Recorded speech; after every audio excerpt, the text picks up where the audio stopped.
Let's say it together. I can apply the perimeter formula for rectangles in real-world problems. Now, we talked about 3 words that we might struggle with a little bit when we are looking at this I can statement. And then if we don't really understand the words in it, we can't understand what the purpose is of the lesson. So we have the 3 words, apply, perimeter, and formula. When I say I can apply, what does the word apply mean? What did we discuss the word apply mean, Katie? Use. So when I apply something, I'm just going to use it. So I'm going to use the perimeter formula.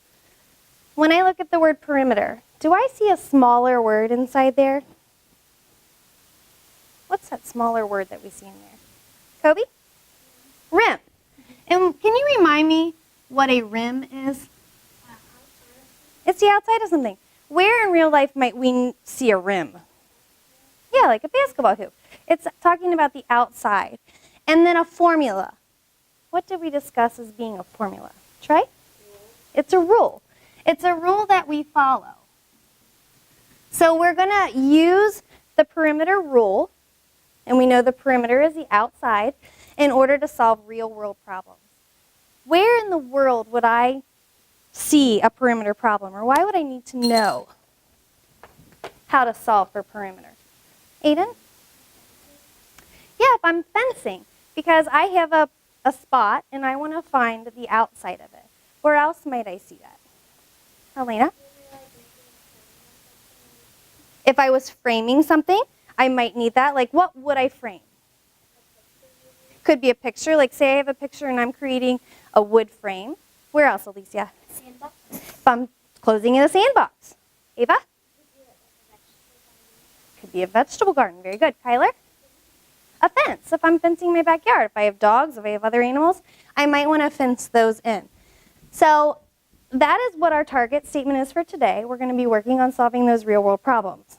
What we're going to do is I'm going to read one, and you're going to be a thumbs up or a thumbs down if you think it applies for the lesson. Okay? Thinking about similar things we did yesterday. I can solve problems without giving up.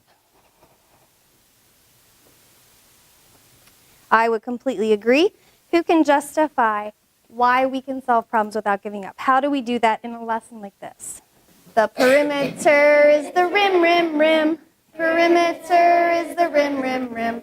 Perimeter is the rim, rim, rim.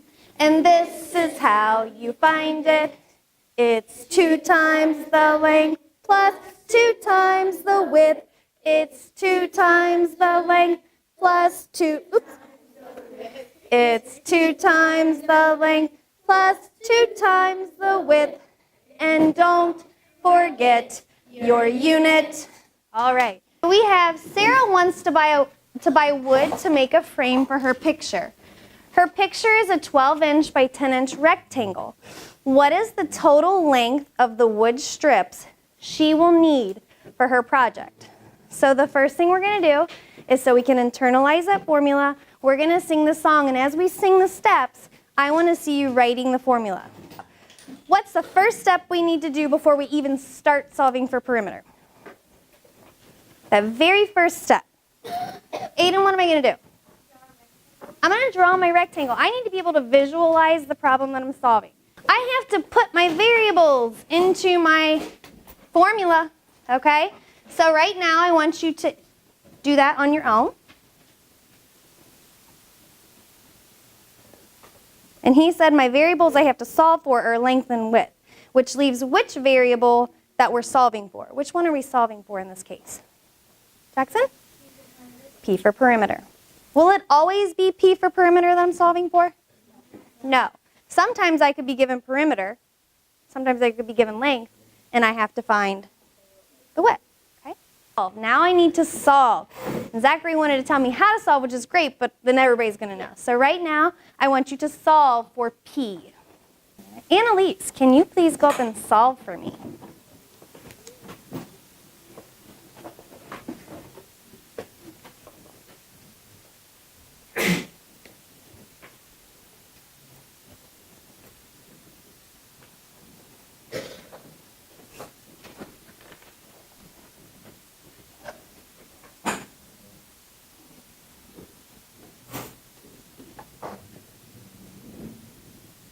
Thumbs up if you agree or disagree with her work, or thumbs down if she needs to revise.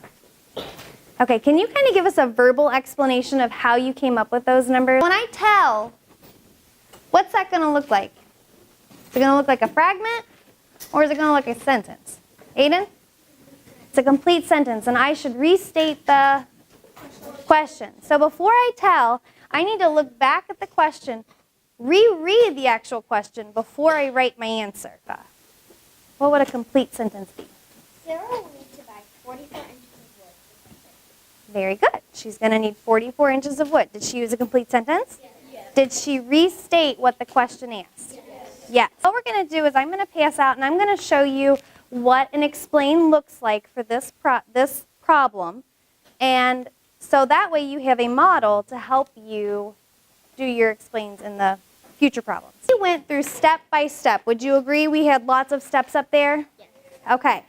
So I need to think about, on my board, on my show, what I did first. And my first sentence should match my first step. Okay? So let's read our explain together. Are we ready? See how I use those transitional words? First, next, then. And at the bottom where I had my tell, therefore was my answer. Okay?